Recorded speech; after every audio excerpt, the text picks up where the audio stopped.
noches. Vamos a dar inicio a esta jornada académica.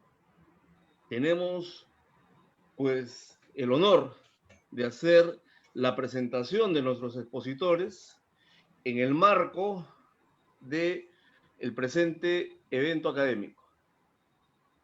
El referido a el arbitraje, ¿sí?, en el marco de la ejecución de los contratos públicos y privados. Vamos a dar inicio entonces a esta jornada académica, luego de la presentación de los expositores y de los temas a tratar. Muy bien, siendo así, primero las damas, para no perder la costumbre, el caso de la doctora Valeria Leverato.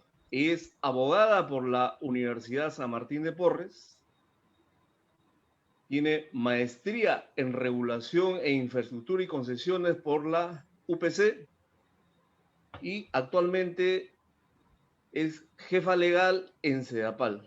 Como verán, pues la experiencia que nos va a traer es bastante importante.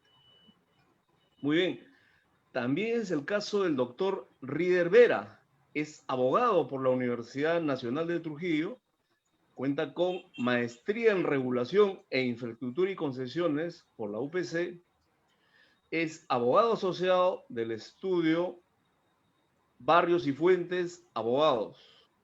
La experiencia que trae en ese sentido, ¿sí?, se expresa desde sus conocimientos y experiencia que hemos resaltado. También el caso del doctor Carlos Álvarez, abogado por la UPN, tiene un MBA por el Instituto Europeo de Posgrado de España. Asimismo, máster en gestión empresarial y derecho corporativo por la Universidad Europea de Monterrey. Asimismo, contamos con otros expositores, como el caso del doctor César Santillán, el caso del doctor Jorge Ruiz, que nos acompañarán ya en breves momentos. Y haremos pues la presentación del caso en el caso de ambos expositores. Muy bien, los temas que nos convocan son los siguientes. Son temas muy técnicos, ¿correcto? En esa medida los vamos a expresar haciendo un esfuerzo de síntesis y tratando de ser muy precisos en el término. El caso de las comunicaciones cruzadas, ¿sí?, cómo estas, dice, puedan ser consideradas, ¿sí?, en tanto podrían constituir un convenio arbitral. Por otro lado, las medidas cautelares en su aplicación, ejecución por parte del tribunal arbitral y en caso de controversia, qué tanto los árbitros están en posibilidades de ejercer control difuso, vale decir, ante una norma como el artículo 8 del decreto de urgencia 20 del 2020, si podría devenir en inconstitucional y en ese caso, correcto, preferir la Constitución. Muy bien. El caso de la intervención coadyuvante de los organismos reguladores, ¿correcto? En tanto hay obras de infraestructura y servicios públicos, el decreto legislativo 1362, si colisiona, dice, con alguna norma, y en ese sentido, ¿qué tratamiento tendría, ¿sí?, esta situación procesal de la intervención, ¿sí?, del coadyuvante? Hablamos de los organismos reguladores. Y finalmente, el caso de la pericia de parte. Como se sabe, las partes pueden ofrecer una pericia y si a partir de ello el tribunal arbitral, qué tanto deba de actuar una pericia, ¿sí?, de oficio y cómo se desarrollaría este medio probatorio. Muy bien, entonces, siendo estos temas muy técnicos, sin embargo, dada la experiencia de los expositores, algunos de ellos, creo todos incluso, que ejercen docencia, desempeñan cargos de responsabilidad, entonces Y dado que los participantes no solo son abogados, árbitros, sino también algunos colegas, estudiantes de Derecho y público en general, habrá pues ese esfuerzo de repente, tener un diálogo transversal, ¿ya? Siendo los temas muy técnicos, pero apelando a esa experiencia que ustedes tienen, el mensaje que pueda ser transversal a todos los participantes, sin desmerecer la sustancia, el contenido. Muy bien, siendo así, pues, y bueno, para mantener esa tónica de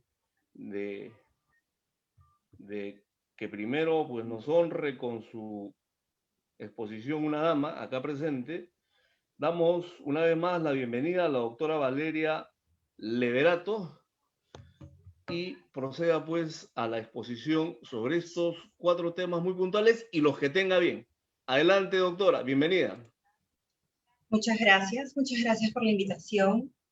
Realmente considero que estos espacios son de gran utilidad para nosotros como operadores del mercado arbitral y de hecho son oportunidades enriquecedoras tanto para los que podemos compartir estas ideas como para aquellos que nos puedan recibir y luego nutrirnos con sus preguntas. Entonces, dado que hemos escuchado el marco de las interrogantes, me permitió preparar algunas ideas para compartir. Respecto a la primera pregunta, que habla o que trata respecto a esta suerte de información cruzada, me gustaría partir por señalar que tanto la Ley de Contrataciones del Estado como su reglamento establecen la obligación de incluir una cláusula arbitral. En esa línea, por cuestión de especialidad, necesariamente resulta exigible que ésta sea incluida de manera expresa en los contratos. Por tanto, no considero personalmente que la comunicación cruzada baste para demostrar la existencia del convenio arbitral, a la que se refiere la ley de arbitraje. Ahora, una de las cláusulas, como hemos escuchado, como lo dije hace unos minutos, una de las cláusulas obligatorias establecidas en el sistema de contratación pública es la solución de controversias. Primero conciliación y luego arbitraje, incluso previéndose la posibilidad de ampliar ello al trato directo, pero debe existir como otras, por ejemplo, la resolución del contrato, la cláusula anticorrupción, la cláusula de solución de controversias. Dicho ello, esta omisión no resulta viable para un contrato público, porque vamos a darnos cuenta que esta carencia o esta omisión generaría consecuencias que realmente perjudiquen la correcta administración del contrato. Además, que si recordamos, desde los textos postulatorios, los textos referenciales colgados en las plataformas institucionales, por ejemplo, en el caso de OCE, ya existen bases estandarizadas aprobadas para todas las entidades del Estado peruano que incluyen modelos de contratos donde siempre está la cláusula de solución de controversias. En esa línea, un aporte. El éxito de un contrato tiene gran parte de cuota de éxito en la formalización del mismo. Una buena fase preparatoria te lleva a un proceso de selección bastante razonable donde tienes participación de los actores, en este caso agentes de mercado interesados, y luego de haber seleccionado el ideal o aquel que se ajusta más a alcance, plazo y precio, aterrizar en un instrumento que sea de operación adecuada, de operación traslúcida, donde ambas partes desde un inicio sepan cuáles son los mecanismos, herramientas, candados que deben tener en la administración. En esa línea, el no tener una cláusula establecida de solución de controversias, pues te lleva a oscuridades, a situaciones ambiguas que de todas maneras considero no son pertinentes, no son adecuadas para el marco de los contratos, y más en el caso de los contratos públicos. Ahora, como les he comentado, hay posibles consecuencias que se generarían de esta ausencia. Por ejemplo, el no poder establecer si es un árbitro único o un tribunal, o no poder definirse el centro en el cual al cual se encargue la administración del proceso.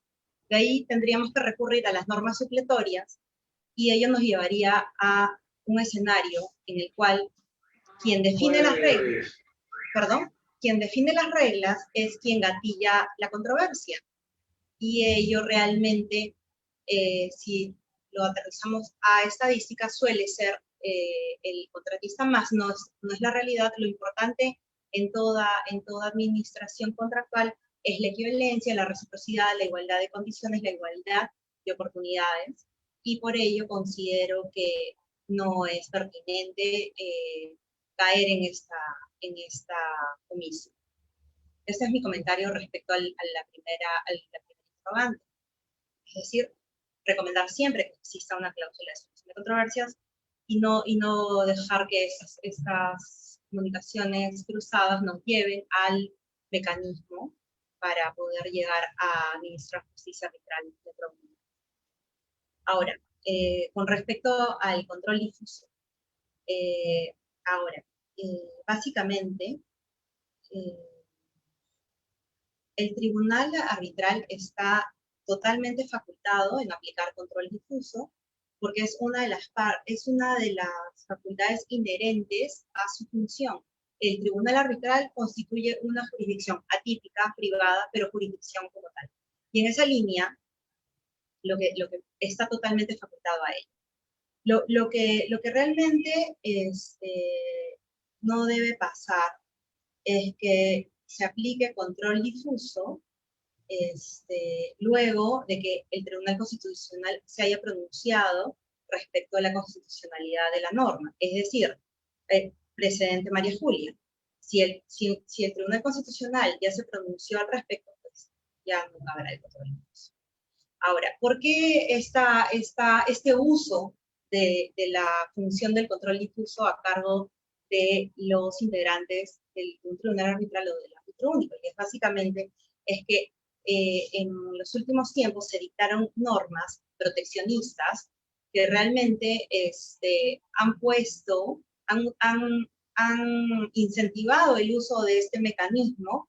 ¿Para qué? Principalmente en el tema de las medidas cautelares, ya que se establece un requisito desproporcionado, a mi criterio poco coherente, para que una de las partes, no el Estado, sino una de las partes, ponga una garantía, una carta fianza equivalente al tema que quiere custodiar. En esa línea, realmente, a mi criterio, atiende a una exigencia totalmente irracional, y entiendo que va por la línea de la derogación.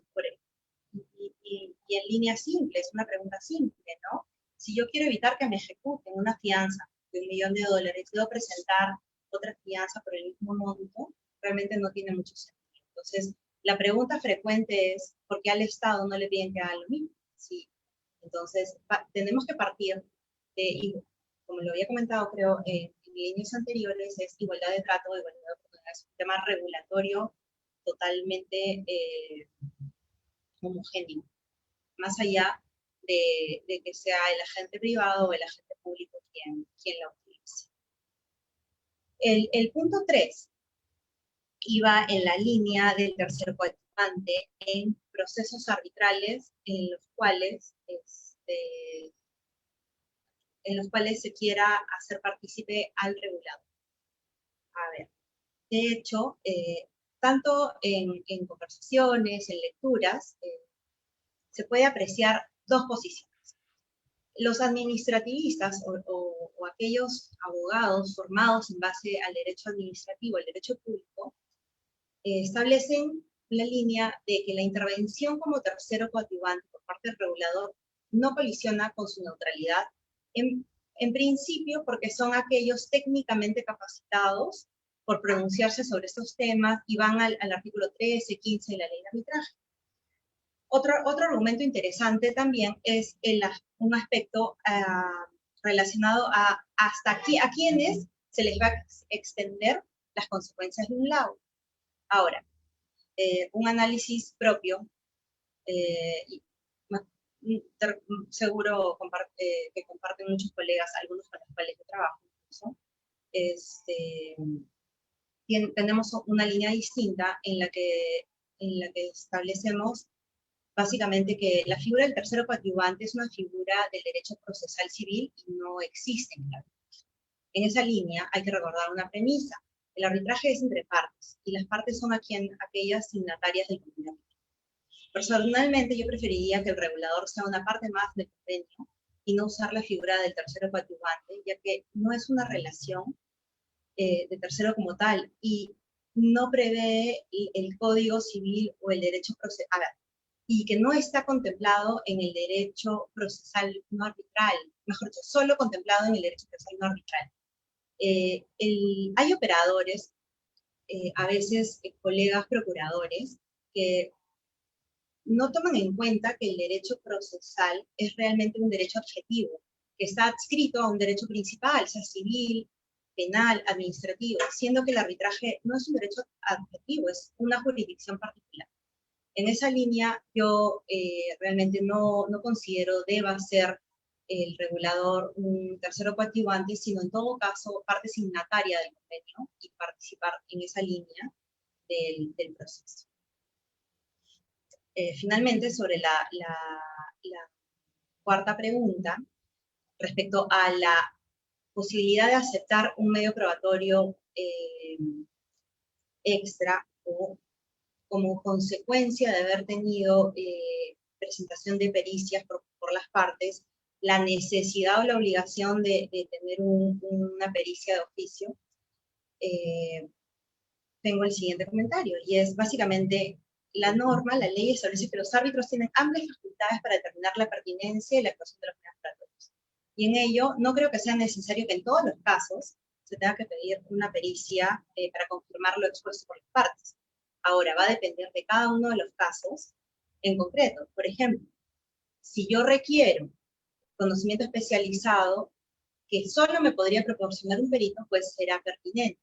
De ello concluyo que no sería obligatorio, pero sí conveniente. Por ejemplo, si se trata de una materia que realmente requiere una opinión técnica especializada, y que sin ella el árbitro sencillamente no podría motivar o fundamentar bien su decisión. En línea general, si el medio probatorio o el conjunto de medios probatorios actuados por las partes no causan convicción suficiente al árbitro o al colegiado, el tribunal tiene todas las facultades de pedir un instrumento más. Ese instrumento más puede ser validado, compartido, puede confirmar posiciones y en esa línea hacer esa estructura jurídica que origine un resultado en un arbitraje. Es decir, consideración fáctica, opiniones, valoración, consecuencias jurídicas. Y en esa línea, la conveniencia es. ¿Por qué? Porque de no tener certeza, de no tener convicción, de no tener valoración o fuerza suficiente en los documentos actuados hasta ese momento, el árbitro necesita pronunciarse con total certeza antes de dictar justicia. Tengo en este momento yo un arbitraje interesante, no me voy a referir a las partes, bueno, pero es un tema conversado por varios colegas. ¿Y qué pasa, por ejemplo, cuando una parte invoca que, por ejemplo, una obra? La obra está hecha, está realizada, ejecutada al 100% conforme la calidad pedida por el contratante. Y el contratante o propietario dice, no, la ejecución es defectuosa en tal sentido, en tal sentido, en tal sentido. Mal haría realmente un tribunal de derecho en pronunciarse sin tener el respaldo suficiente en aquellos criterios técnicos. Y en esa línea, si una parte omite de repente hacer la opinión o la actuación necesaria, pues el tribunal tendrá que actuar para llegar a la certeza necesaria. ¿Sí? Y en esa línea, el que una parte haya actuado una prueba y otra diferente, podrá necesitar, en el caso específico, que el tribunal lo ordene. Y por ello no sé si sea una obligación, sino que tenemos en el arbitraje que actuar, que el tribunal tendrá que actuar caso por caso, análisis específico antes de determinar una orden procesal para luego motivar sus laudos y que estos no caigan en motivación aparente y no ser materia de anotación. Esos son mis comentarios a los puntos de conversación. Muy bien, doctora, muchas gracias. Vamos a dar la bienvenida a los otros expositores. El caso del doctor César Santillán, resaltemos que es abogado por la Universidad San Martín de Porres, tiene maestría en gerencia de proyectos por la ESAN y maestría en regulación de servicios públicos por la Pontificia Universidad Católica del Perú.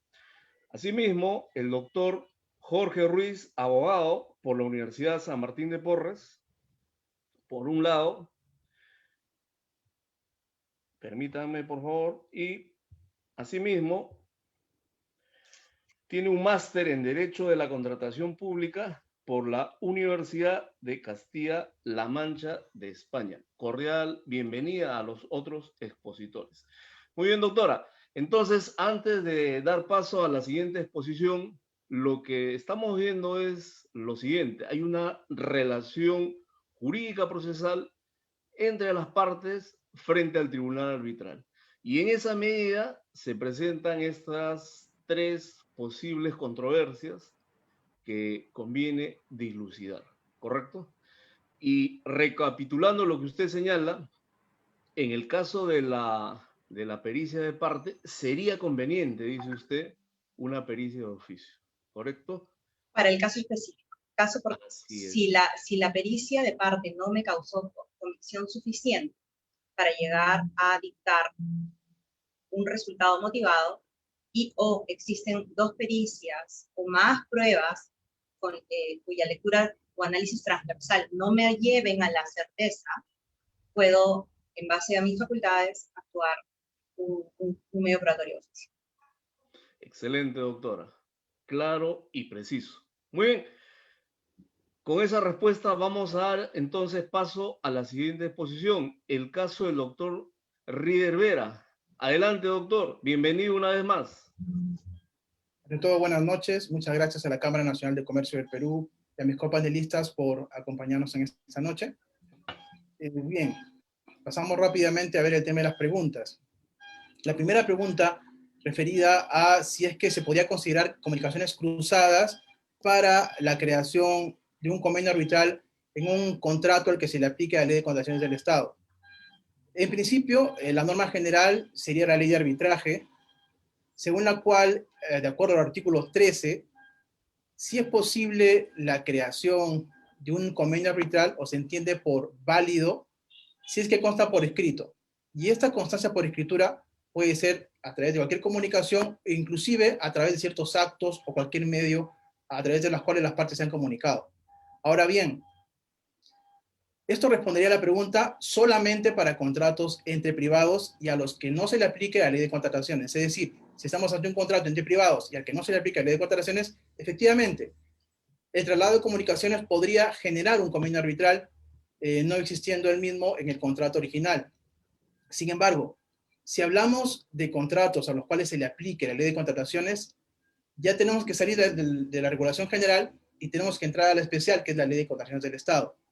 Pues bien, a esta ley, como sabemos, aplica para aquellos contratos que sean mayores a 8 UIT, que a la fecha son de 34.400 soles, y tenemos también que tener en cuenta cuáles son los excluidos, ¿no? Que están regulados en el artículo 4 de la ley, y los excluidos bajo el ámbito de aplicación de supervisión de OCE, que están en el artículo 5 de la Ley de Contrataciones. Bien, bajo estas premisas tenemos entonces que para los contratos que se le aplica la Ley de Contrataciones, el convenio arbitral debería ser considerado por las entidades en la proforma del contrato. La proforma del contrato, como sabemos, se publica con las bases y son las partes a través en la etapa de consultas u observaciones las que van a poder modificar o pedir algún cambio en este convenio arbitral si es que, por ejemplo, no cumple con el límite para poder pactar un arbitraje ad hoc o no cumple con la regulación específica para cuándo puede ser o no un arbitraje administrado por la SNOCE, que cada vez son menos, porque la gran mayoría ahora son institucionales. Entonces, será necesario primero que esté en la proforma del contrato. Si no lo está, en la consulta de observaciones, el postor podría pedir que se inserte, o en todo caso podría pedir que se corrija si tiene algún error en base a la regulación. Y en caso contrario, si es que no, si hay una deficiencia de parte de la entidad y tampoco la advierte el contratista, por ejemplo, o perdón, el postor, mañana más tarde cuando firmen el contrato, la única manera de incluir un convenio arbitral a ese contrato sería vía una adenda. Es decir, para un contrato al que se le aplica la ley de contrataciones, no es posible que el vía carteo o las comunicaciones cruzadas se pueda generar un convenio arbitral, dadas las formalidades que requiere la ley de contrataciones, y por lo tanto será necesaria una adenda, con lo cual mi respuesta es negativa para esta pregunta. No es posible para un contrato bajo la norma de contratación pública que se genere un convenio arbitral a raíz de comunicaciones cruzadas. Sin embargo, sí debemos tener en cuenta, por ejemplo, el artículo 226 de la ley de contrataciones, el cual señala que ante la inexistencia de un convenio arbitral, se tiene o se entiende que estamos ante un arbitraje institucional. Es decir, el artículo 226.2, si ustedes recuerdan la regulación anterior, tenía una cláusula arbitral modelo y decía la norma, ¿no? Si es que el contrato no contiene una cláusula arbitral, se le aplica supletoriamente esta cláusula. Ahora no. Ahora la norma no establece una cláusula modelo, simplemente dice, si el contrato no contiene una cláusula arbitral, se entiende que el arbitraje será institucional. Es decir, el arbitraje se aplica por defecto, la norma misma es la que obliga a ir a arbitraje y señala que sería institucional. Sin embargo, como ya indicamos, es posible modificar este contrato con una adenda, siempre y cuando la regulación de ese convenio arbitral se ciña a lo establecido en el mismo reglamento respecto al arbitraje ADO, respecto al arbitraje CNA y demás. Entonces, se puede modificar siempre y cuando se cumpla la regulación específica. Y vía la adenda, ¿no? Pasamos a la pregunta 2. La pregunta 2 está referida a qué pasa en una medida cautelar en la cual el árbitro aplicó control difuso y determinó que no se debe aplicar el artículo 8 del decreto de urgencia 20-2020 por ser inconstitucional. La pregunta señala si es que esto se puede llevar a anulación del laudo. Como ya recordamos, este decreto de urgencia fue publicado en el año 2020, el 24 de enero, y establece pues que para cuando el Estado peruano es parte afectada en una medida cautelar, a la parte que exige la medida cautelar se le requiere que presente una carta fianza y o patrimonial, solidaria, incondicional y demás, y que el monto como mínimo debe ser por el mismo monto de la garantía de fiel cumplimiento, lo que cual considero, y como ya señaló Valeria, un abuso. Es la doctrina y todos los comentarios que hemos tenido de esta norma señalan que es desproporcional, restringe el derecho al contratista a una tutela cautelar, sustrae el contenido de la medida cautelar, porque con la medida cautelar, ¿qué se requiere? Se requiere que no se colisione o no se afecte esta parte que es el contratista en lo que es su situación financiera.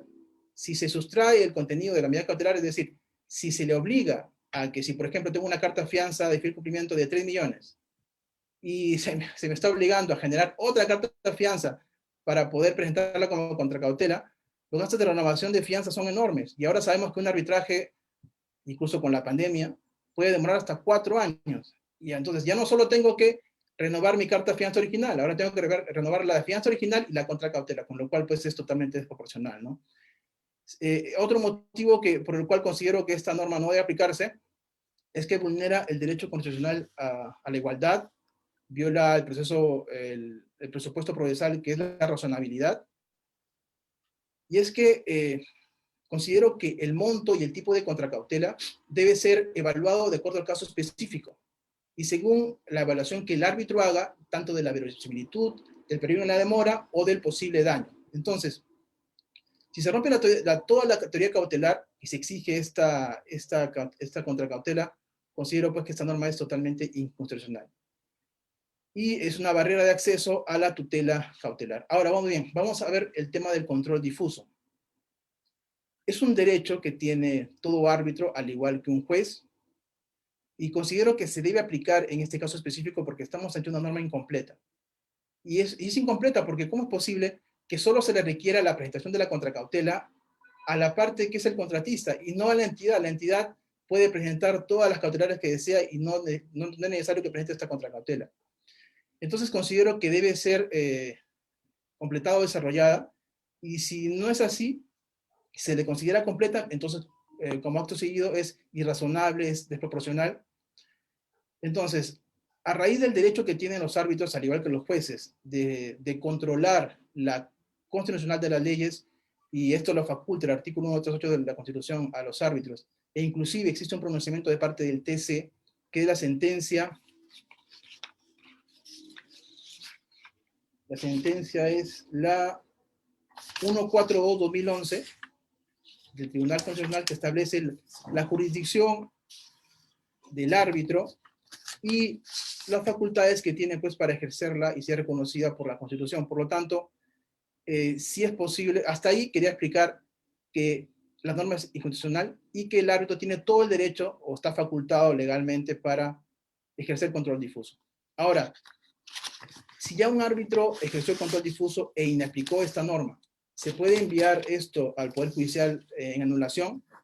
Bueno, para eso pasemos a ver cuáles son las causales de anulación que establece el artículo 6.3 de la Ley de Arbitraje. No voy a leer todas por un tema de tiempo, pero considero que es importante que tengamos o que pongamos el foco en la causal C, que esta sí la voy a leer. Dice, se puede anular un lugar arbitral siempre y cuando la composición del tribunal, abro comillas, o las actuaciones arbitrales no se han ajustado al acuerdo entre las partes o al reglamento arbitral aplicable. Entonces, la parte que va a anulación, posiblemente la entidad, diga, oye, aquí no se ha cumplido con el acuerdo de las partes porque se está violando el decreto de urgencia 2020, que es parte de la regulación del contrato. Sin embargo, veamos lo que dice después de la coma. Dice, salvo que dicho acuerdo o disposición estuviera en conflicto con una disposición de este decreto legislativo. Entonces, ¿qué nos dice la norma? Que los árbitros pueden inaplicar un acuerdo de las partes si es que este acuerdo de las partes o regulación, como este decreto de urgencia 2020, colisiona con una regulación de la propia ley de arbitraje. ¿Y con cuál regulación de la ley de arbitraje colisiona el decreto de urgencia 2020? Evidentemente, con el principio de igualdad, que no solamente está reconocido en la Constitución, sino también está reconocido en la propia ley de arbitraje, en los artículos 23 y 34. El artículo 23 dice, las partes podrán acordar libremente el procedimiento para el nombramiento del árbitro único de los árbitros o someterse al procedimiento contenido en el reglamento, siempre que no se vulnere el principio de igualdad. Igual el 34 dice, el tribunal deberá tratar a las partes con igualdad y darle a cada una de ellas la suficiente oportunidad para ejercer sus derechos o derecho de defensa, ¿no? Entonces tenemos que, si es que alguna de las partes lleva a anulación una medida cautelar, o un laudo, perdón, porque se ha otorgado una medida cautelar aplicando control difuso, el juez bien podría decir, bien, es cierto, el árbitro inaplicó un acuerdo de las partes que podría ser la regulación del 2020, pero porque colisiona con el principio de igualdad establecido tanto en la Constitución como en la propia ley de arbitraje. Bien, pasemos a la pregunta 3.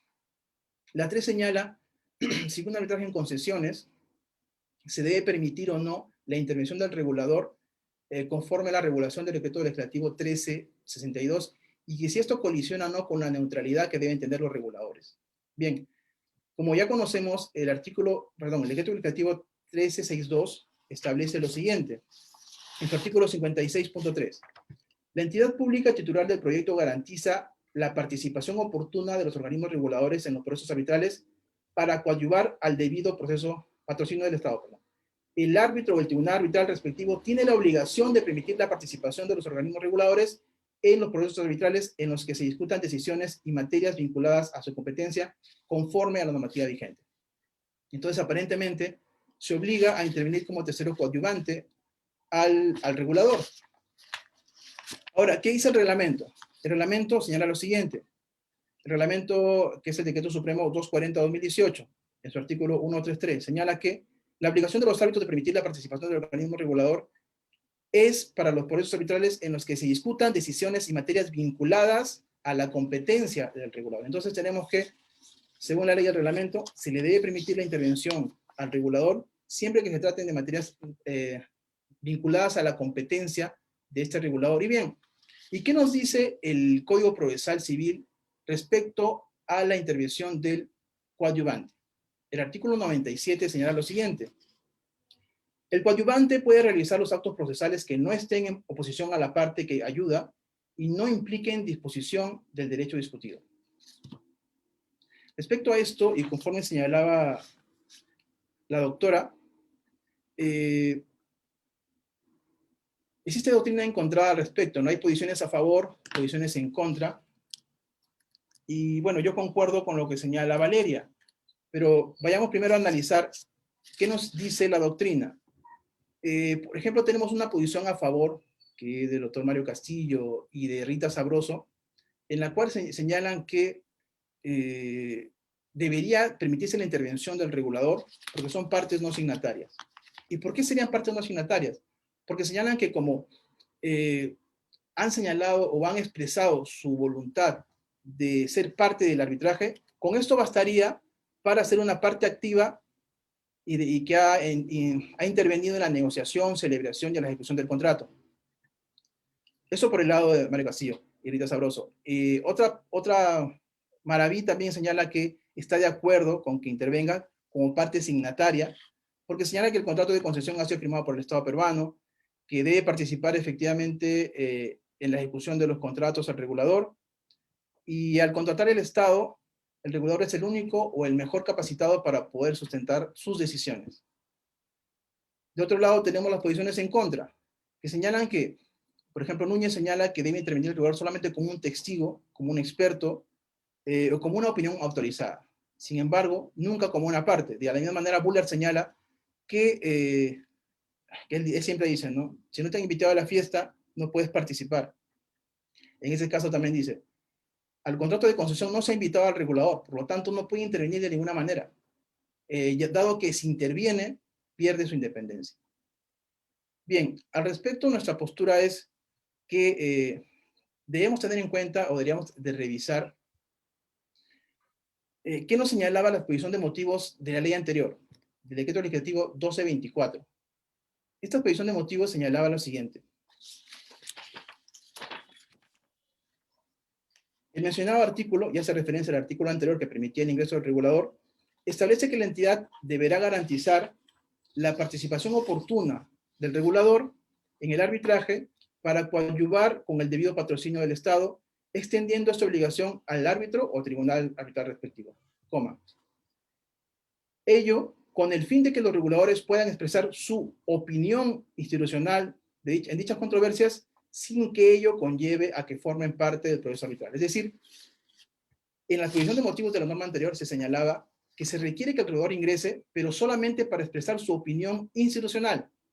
Lamentablemente, la norma anterior no establece esto en su exposición de motivos y coincidimos con ella, ¿no? Porque consideramos que si se permite el ingreso del regulador como parte, pierde todo su neutralidad, no sería para nada objetivo, sería subjetivo, y consideramos que, al igual que Valeria, que no se le debe permitir el ingreso como parte, y a lo mucho podría entrar a la vez como un amicus curiae, una opinión especializada que pueda ayudar a los árbitros, pero nunca como una parte, o a mi parecer tampoco como un tercero coadyuvante. Esa es mi posición al respecto y coincide con la exposición de mi anterior ponente. Y respecto a la última pregunta, referida a que qué pasa si estamos en un arbitraje en el cual, por ejemplo, la parte demandada nunca se presentó. Y esto pasa sobre todo en arbitraje privado, ¿no? A veces las empresas desaparecen, los gerentes desaparecen. Tenemos solamente al demandante, por ejemplo. Y el demandante presenta una pericia técnica. La demandada nunca se presentó al arbitraje. Y la pregunta es, el tribunal solo tiene la pericia técnica y es más, solo tiene la demanda del demandante. El demandado nunca se apareció. ¿Debería o no el árbitro o el tribunal arbitral ejercer o ejecutar una pericia de oficio? Y coincido también con Valeria en el sentido de que, primero, habría que ver la pertinencia de esta pericia, es decir, analizar caso por caso. Si estamos, por ejemplo, en un arbitraje netamente documental, en el cual no hay nada técnico, no tiene sentido siquiera la pertinencia de la pericia presentada por la demandante.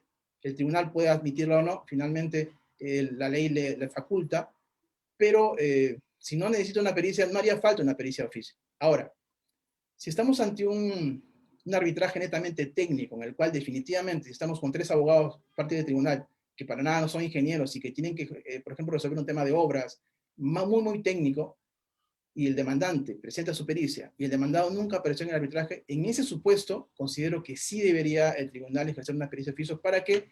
Para que con la pericia de oficio pueda hacer, pueda validar, en todo caso, pueda ponerlo frente a frente al perito de oficio y al perito de parte, a fin de que puedan confrontar sus informes periciales. Y esto es básico, ¿no? Por el principio de igualdad que establece y que ya hemos mencionado, que es un derecho constitucional y que también establece la ley de arbitraje.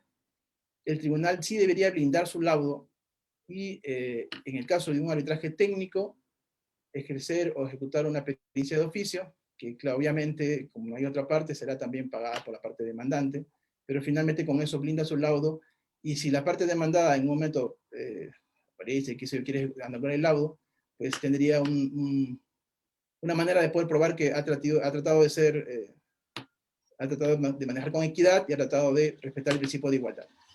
Eso es todo por mi parte, Lorenzo. Muchas gracias y quedamos a la espera de las preguntas que puedan venir. Gracias. Gracias, doctor. De Trujillo, pues hay una tradición jurídica, fíjense, y nos honra el doctor. Entonces, reitera ello. ¿Ah? La doctora expresó fundamentos muy sólidos y no podría ser menos en el caso del doctor Vera. Entonces, en esa medida, doctor, el tercero coadyuvante, si es considerado una parte, tiene todos los deberes, derechos, facultades, atribuciones de cualquier otra parte. La pregunta inicial podría ser esa. Y si ya se le aceptó ser parte, apela, impugna, ¿o qué limitantes tendría en todo caso? Es que ese es el problema, ¿no? Que como señalaba Valeria, el término coadyuvante, o en todo caso, la parte que desarrolla es la doctrina procesal. La ley de arbitraje ni siquiera menciona el tema de coadyuvante. Entonces, lo que yo he visto personalmente es que los tribunales arbitrales finalmente dicen, intervendrá de manera coadyuvante, pero en el desarrollo de la resolución establecen finalmente cómo quiere el tribunal que es que el regulador actúe. Es decir, no se ciñen en todo caso a lo que la doctrina manifiesta como tesoro coadyuvante. Y a veces le permite incluso participar como parte. El tesoro coadyuvante no es una parte. En realidad puede ayudar y demás, y puede no actuar en contra de la parte que ayuda, pero en la práctica muchas veces se le permite actuar prácticamente como parte. Bueno, yo soy abogado de contratistas o de condicionales y hemos tenido la oportunidad en algunos arbitrajes en que al regulador se le ha permitido pues todo, ¿no? Y eso, bueno, lamentablemente no se pudo, no se pudo detener porque finalmente es una decisión que toma el tribunal arbitral. Nos opusimos en su momento, pero el tribunal es el que decide.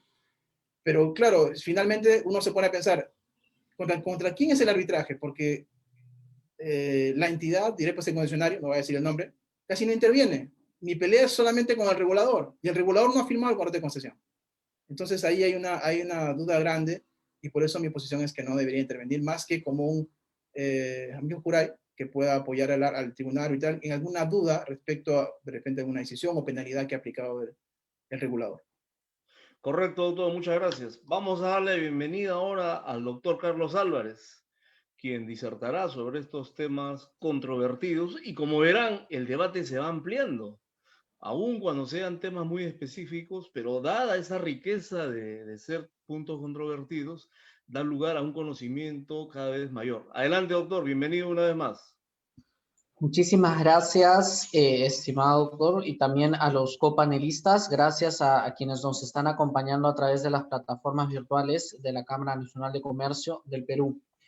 Son 4 preguntas o 4 interrogantes de bastante trascendencia y que de alguna u otra manera enfocan problemas que se pueden presentar en la realidad y que son ameritables de poder analizarlos y discutir y quizás sacar algunas conclusiones preliminares. Creo que este evento va a permitir por lo menos cotejar en función de diferentes ópticas y diferentes perspectivas y experiencias alguna opinión sobre los mismos. Respecto a la primera pregunta, antes de responderla, yo me hice un cuestionamiento personal.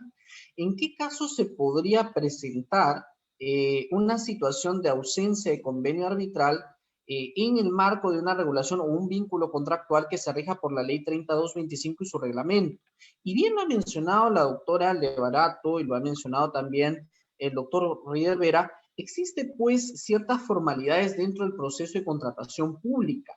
Y estas pasan, si es que estamos dentro de un procedimiento de selección, por evidentemente sujetarse a las bases estandarizadas de OCE, quienes ya llevan consigo la famosa proforma de contrato. Entonces yo dije, este es un problema bastante escaso, o que no debería ser usualmente presentable, pero encontré ahí otra línea de interpretación. ¿Qué relaciones de carácter contractual, bajo la ley 3225, se pueden perfeccionar sin la suscripción del contrato? Y ahí es donde apareció el tema del perfeccionamiento del vínculo contractual a través de órdenes de compra u órdenes de servicio. Y por lo general, estas órdenes de compra y estas órdenes de servicio se desagregan de los formatos del sistema integrado de gestión administrativa de las entidades. Y evidentemente, esas no se ciñen en lo absoluto ni a la proforma del contrato que estuvo en las bases administrativas o en las bases estandarizadas o en las bases integradas del procedimiento de selección. Considero que ahí podría ser una posibilidad en la que se presente este tipo de problemas. Ahora bien, la disquisición es si es que utilizamos la norma general, decreto legislativo 1071, donde efectivamente si interpretamos el artículo 13 y siguientes de la norma, el intercambio de cartas bastaría para entender de manera extensiva el sentido de escrituralidad respecto del tema de la suscripción de un convenio arbitral. No obstante, este no es un arbitraje regido por dicha norma per se, dado cuenta de que su naturaleza obsta de una ley especial, o mejor dicho, la regulación propia del arbitraje es de carácter de arbitraje administrativo. Es más, cuando nosotros estudiamos el arbitraje propiamente dicho, utilizamos pues el parangón del decreto legislativo 1071, pero siempre precisamos que siempre cuando existan normas específicas o especiales que puedan regular algún determinado tipo de procedimiento arbitral, estas van a prevalecer por criterio de especialidad.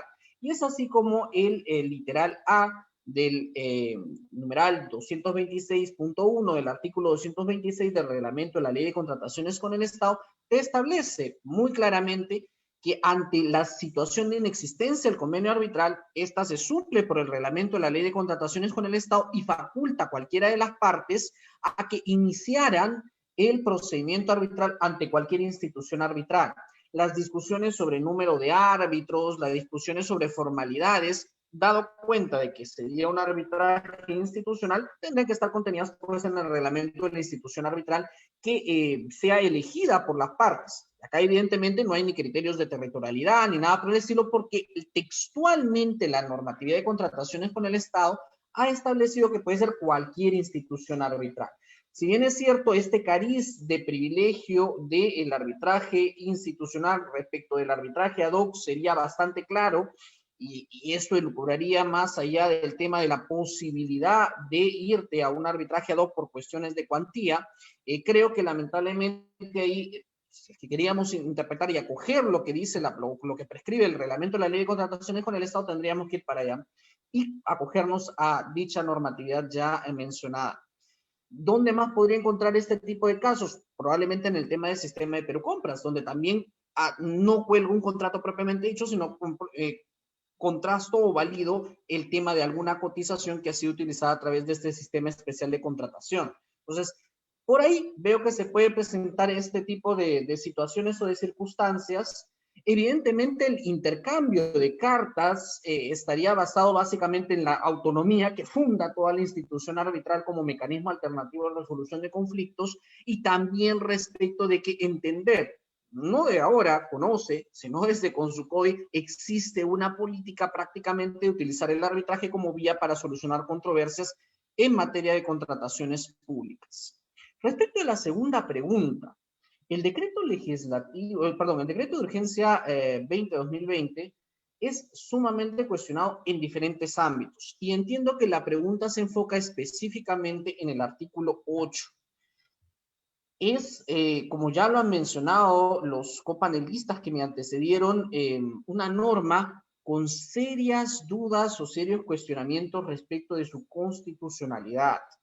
Debemos entender que las contrataciones con el Estado hacen que el Estado, por más que tenga el ius imperium, por más que tenga un carácter plenipotenciario, se baje a una relación inter pares en función a un contrato administrativo. Y el Estado, pese a eso, tiene bastantes prerrogativas de control y de aseguramiento de sus derechos. Primera prerrogativa, el tema de la garantía.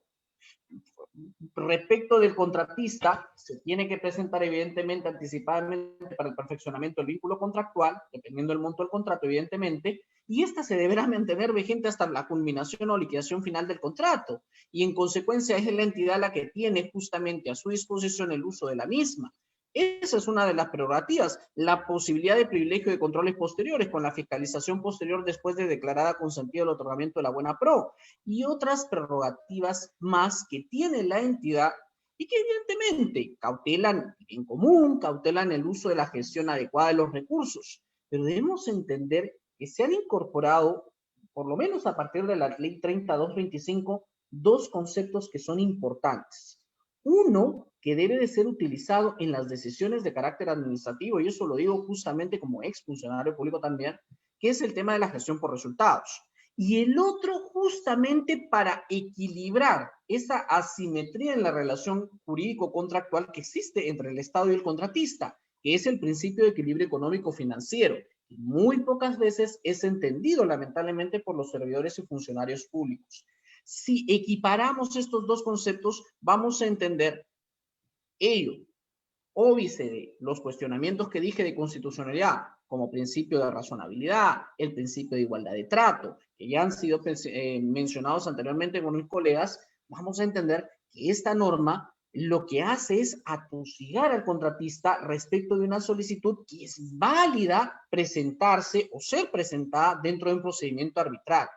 Ahora bien, analicemos la naturaleza jurídica de lo que sería una contracautela, de lo que sería una garantía. Como todos saben, estimados amigos, existen presupuestos para la dación de una medida cautelar, la verosimilitud, la adecuación, que me parece que es el más importante, el película in mora o el peligro en la demora. Si nosotros nos vamos a nuestros amigos del Poder Judicial, es decir, Corte Suprema y las jurisprudencia que ha podido sentar, miran la caución justamente a partir de dos principios, o miran, mejor dicho, la contracautela funciona a dos principios, al de la razonabilidad y al de la proporcionalidad.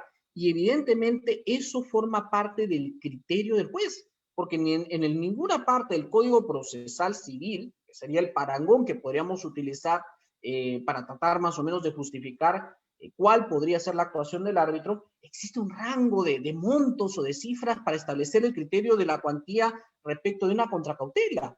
Y es más, acá se está pidiendo una garantía real, cuando en el Poder Judicial, por similares circunstancias, se podría incluso con una caución juratoria, que es una garantía de carácter personal, tener por válida o considerada la presencia de una contracautela para la dación de una medida cautelar. ¿Por qué? Porque se entiende que para la dación de una medida cautelar existen presupuestos y existen requisitos.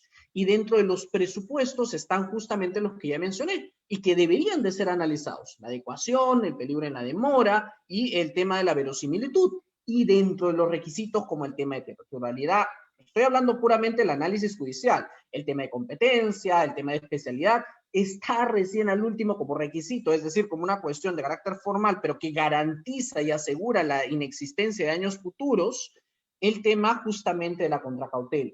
Yo creo que ahí hay un exceso por parte del legislador.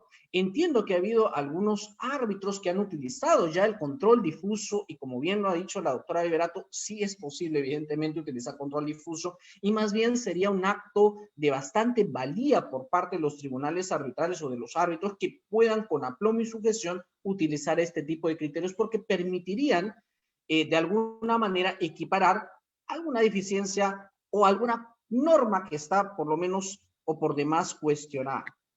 Respecto de la intervención del regulador, me ha parecido genial la intervención del doctor Rider Vera, donde pone las dos posturas, ¿no? La postura de doctor Mario Castillo Freire y la postura del doctor Alfredo Bula. Y voy a justamente a copiar esa para enraizar la respuesta en función a lo que está regulado en el artículo 14 del decreto legislativo 1071, que es justamente el tema de la posibilidad de extensión del convenio arbitral. Cuando nosotros estudiamos el arbitraje o nos queremos dedicar al arbitraje, siempre nos dicen que nuestra norma o la ley que norma el arbitraje en el Perú es bastante adecuada a la ley modelo UNCITRAL, tenemos justamente muchas buenas prácticas dentro del arbitraje, siempre nos tratamos de comparar con nuestros compadres dentro de Sudamérica y algunas zonas de la región y decimos que el arbitraje en Perú tiene una buena práctica, pero puede mejorar. Y una de las partes en donde nosotros nos captamos justamente es la posibilidad de la extensión del convenio arbitral, que se incorporó con el decreto legislativo 1071. Existen a nivel de derecho comparado dos posturas o dos teorías respecto de cómo se debería aplicar la extensión del convenio arbitral. Una de ellas es la corriente norteamericana y la otra corriente es la corriente francesa.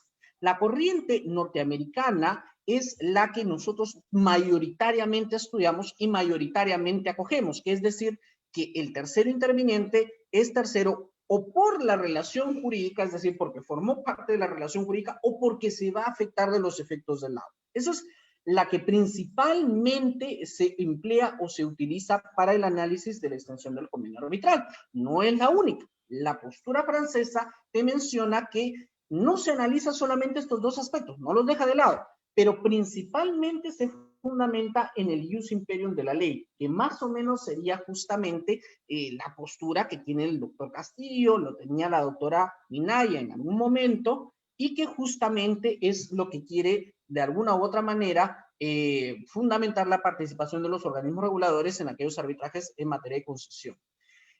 ¿Qué opino de acuerdo a lo personal? La postura francesa no es la mayoritaria en nuestro país, de por sí, o per se. Y el regulador per se no estaría afectado por los resultados del arbitraje, evidentemente no forma parte de la relación contractual, como dijo el doctor Vera. Que ahí sí acompaño, que el tercero podría ser un ente tipo amicus curiae, o amicus curiae, como la Corte Suprema, que sí puede otorgar algunos elementos de convicción, de juicio, algunos elementos de carácter técnico, que pueden ser muy valederos para el tribunal arbitral. De hecho, que consideraría valiosa esa postura. Pero no olvidemos otra cosa. El organismo regulador forma parte también del Estado. Y en consecuencia, el análisis que pueda traer a colación dentro del tribunal arbitral va a ser una visión evidentemente propia, como lo ha dicho el doctor Vera, de los administrativistas o de los funcionarios públicos. Yo cogería con pinzas ese tipo de interpretación, no la dejaría de lado, dependería mucho del caso en concreto, pero ineludiblemente yo ahí sí me acogería más a la teoría americana respecto del uso del artículo 14 del decreto legislativo 1071. Finalmente, tenemos la cuarta pregunta, en donde analizamos el caso de la posibilidad de requerir como tribunal arbitral la incorporación de una pericia de oficio versus una pericia de parte que está presentada por un demandante, se entiende, sin la anuencia o sin la realización de alguna actuación arbitral por parte del demandado. Es decir, el demandado será una especie de rebelde para el caso. Bueno, en el Poder Judicial sí efectivamente tenemos la figura de la presunción relativa de verdad respecto de la postura del demandado, y eso es una consecuencia de la declaración judicial en rebeldía. En el arbitraje yo sí tomaría con pinzas esta postura, y como lo dijo la doctora Liberato, tendría que analizar el caso en concreto per se, para ver, uno, la necesidad de esa pericia como medio probatorio, porque recuerden que el árbitro tiene la potestad de admitir medios probatorios ofrecidos y luego valorar los medios probatorios. Pero no olvidemos que la pericia es quizás el más técnico de los medios probatorios, porque recuerden que necesita inclusive una sustentación especial para poder determinar sus alcances, la metodología aplicada por el experto, el valor que le pueden otorgar al juicio o al proceso arbitral, e incluso se hace también un juicio preliminar respecto de las condiciones personales de quien elabora el juicio, es decir, el perito. Y en consecuencia, te otorga elementos que son, creo yo, los más técnicos que podrían aplicarse respecto quizás, y no en desmedro de algún otro medio probatorio que pueda ser ofrecido dentro de un procedimiento arbitral. Pero ello inexorablemente va a depender, lamentablemente, del caso en concreto. Si es que la pericia resultase insuficiente, si es que el árbitro puede determinar que la metodología aplicada no cobertura todos los elementos de juicio que se están discutiendo en el procedimiento arbitral, o quizás hay un error también de tiempos, que se puede presentar mucho en el tema de obras o cuando analizas el tema de valorizaciones, Me ha tocado en procesos arbitrales cuestionar, por ejemplo, el tema de la discusión de variación de índice de detalle de precios unitarios en el caso de obras públicas. Esto se presenta sobre todo en la metodología para determinar esos precios unitarios que no existían inicialmente ni en el desagregado de precios de la oferta, ni tampoco, evidentemente, por parte de la indagación de mercado ex ante del procedimiento de selección. Eso me ha ocurrido en un caso y justamente lo traigo a colación, y en consecuencia, esto sí podría meritar que el tribunal arbitral o árbitro único pueda determinar la necesidad de una pericia de oficio que le pueda otorgar mayores elementos, y aquí va a ser también una obligación del tribunal arbitral o del árbitro único determinar por qué toma o partida por un tipo de pericia o cuáles son los elementos de convicción suficiente que esta pericia le podría otorgar, me refiero a la pericia de oficio, en desmedro quizás de la pericia que haya ofrecido la parte para alegar pues su postura dentro del procedimiento arbitral. Espero haber ofrecido un pequeño aporte a cada una de las interrogantes que se han planteado para este panel y agradezco nuevamente la invitación que se me ha hecho para poder participar del mismo. Muchísimas gracias. A usted, doctor. Como se verá, pues estamos ante un debate jurídico que nos muestra una serie de interpretaciones a la norma. En esa medida, doctor, una pregunta. ¿Ayudaría al debate pericial una pericia de oficio?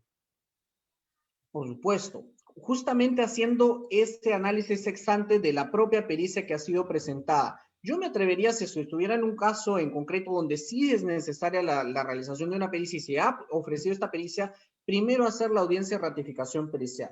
O sea, si ya tengo ese elemento, no existe una contraparte que lo haya cuestionado, por lo menos mi obligación como árbitro o tribunal arbitral será pues contrastar esa pericia con el juicio de valor del perito y evidentemente con la audiencia especial de ratificación pericial o de exposición de los motivos o los argumentos de esa pericia, podría determinar si es que necesitaría una pericia de oficio o simplemente me quedo con esta pericia porque me arrojó los elementos suficientes para generar certeza. Justamente los elementos o los medios probatorios tienen la obligación de generar certidumbre de la postura que tú pones de manifiesto ante el tribunal arbitral, ¿no? Haciendo esa evaluación, tomaría una decisión dependiendo del caso en concreto. Correcto, doctor. Muy agradecido por esa exposición muy sustanciosa, doctrinaria, que ha podido usted compartir con nosotros. Vamos a dar la bienvenida al doctor César Santillán para su exposición. Bienvenido, doctor. Adelante.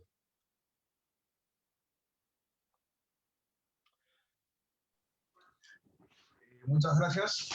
Quisiera empezar agradeciendo por la invitación a la Cámara Nacional de Comercio del Perú. Gracias por dejar que comparta mis ideas y concepciones respecto de esta institución que me apasiona, que viene a ser el arbitraje.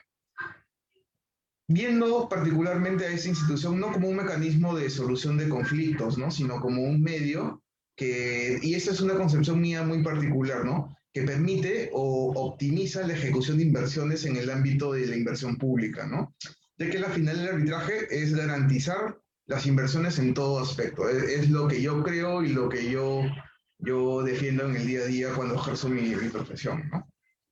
Ahora, yendo a la primera cuestión que se ha formulado en este debate, en este intercambio de ideas, en el arbitraje de contratación pública se podrá considerar las comunicaciones cruzadas entre las partes para considerar que existe un convenio arbitral o sería aplicable lo dispuesto en el reglamento de la Ley de Contrataciones del Estado, ¿no?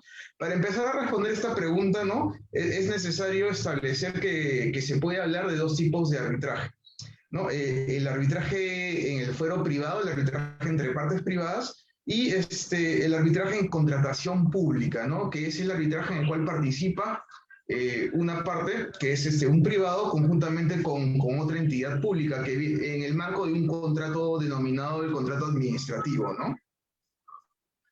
Entonces, en ese sentido, yendo al primer tipo de arbitrajes, el decreto legislativo 1071, la ley que norma el arbitraje, es bastante flexible al momento de establecer, ¿no? Al momento de prescindir de la forma ad solemnitatem que viene a desarrollar el convenio arbitral, puesto que permite, ¿no? Entre las partes, si bien es cierto, se establece, señala que tiene que ser un convenio, que conste por escrito, que bien puede ser independiente del cuerpo que lo contiene, del contrato, ¿no? Establece que puede ser un convenio independiente, o incluso a través de la figura de estas famosas que se dijo que eran las comunicaciones cruzadas. No, no es tan así, ¿no? En materia de contratación pública. Esto totalmente distinto, ¿no? ¿Por qué? Porque en materia de morosidad, y se requiere que es una cláusula, como ya lo dijeron mis colegas en forma anterior, es una cláusula obligatoria que tiene que estar y que aparece incluso en los contratos estandarizados, ¿no? En materia de contratación pública. En ese sentido, en un proceso, en un contrato bajo la ley de contratación pública, la ley 3225, sí se requiere que conste por escrito, no siendo posible el establecer un convenio arbitral a través de comunicaciones cruzadas, ¿no?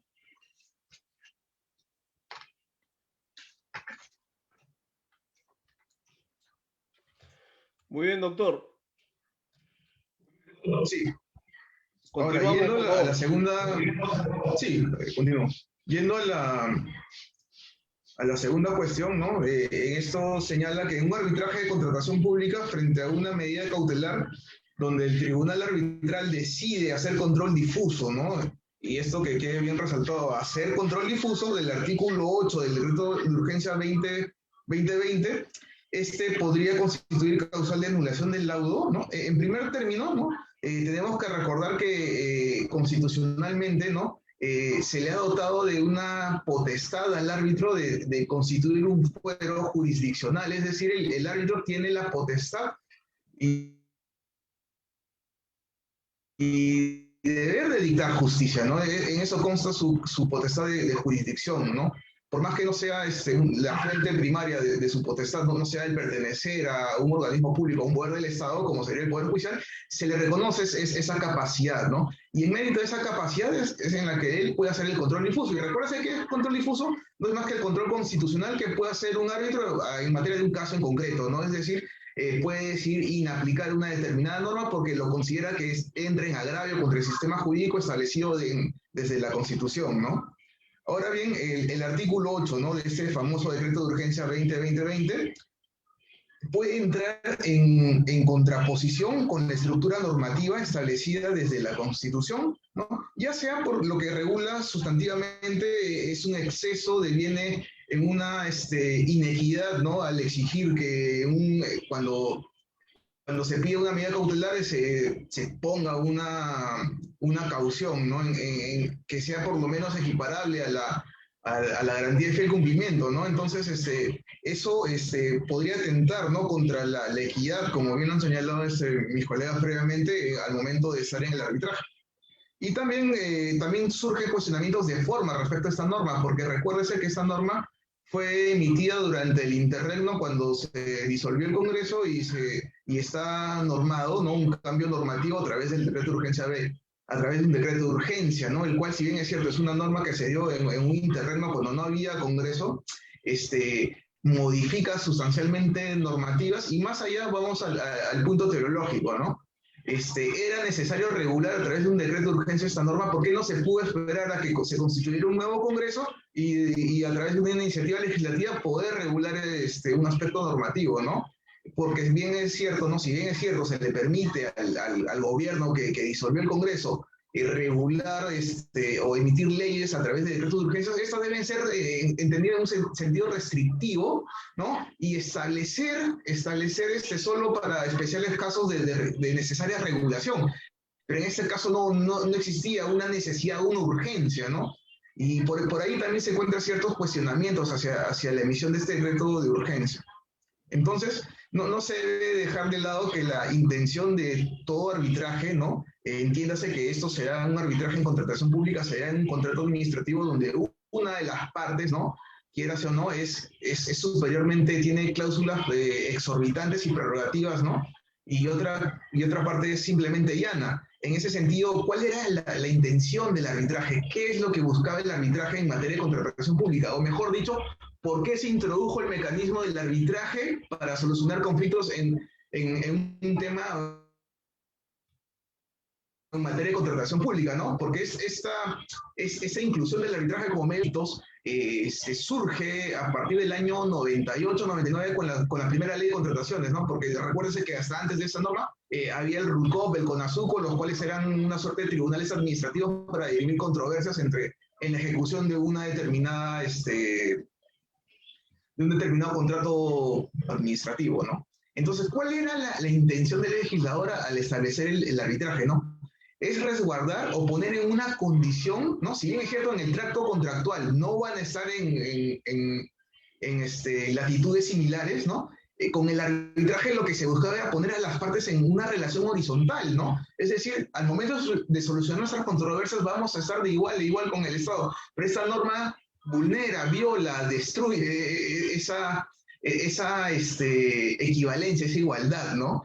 Y entonces, para mí, ¿no? El árbitro, ¿no? Que determina que esta norma es contraria a la estructura jurídica que ya se estableció en materia arbitral, es perfectamente válida, es valiosa y válida el establecer un control constitucional difuso, más aún si él tiene la capacidad de emitir justicia, de dictar justicia, de dar un pronunciamiento jurisdiccional, ¿no?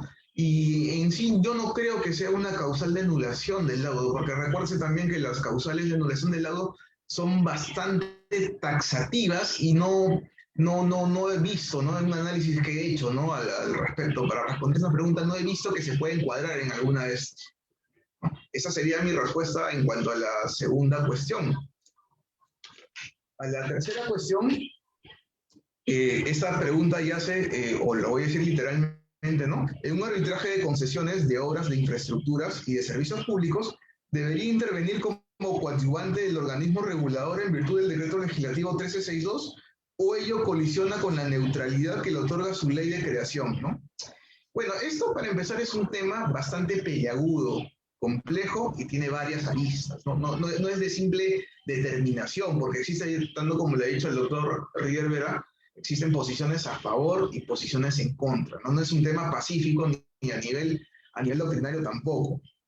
Pero para empezar a dar un esbozo, una resolución a esta pregunta, es necesario establecer qué es un organismo regulador, cuándo se crearon y cuál es su objetivo, ¿no?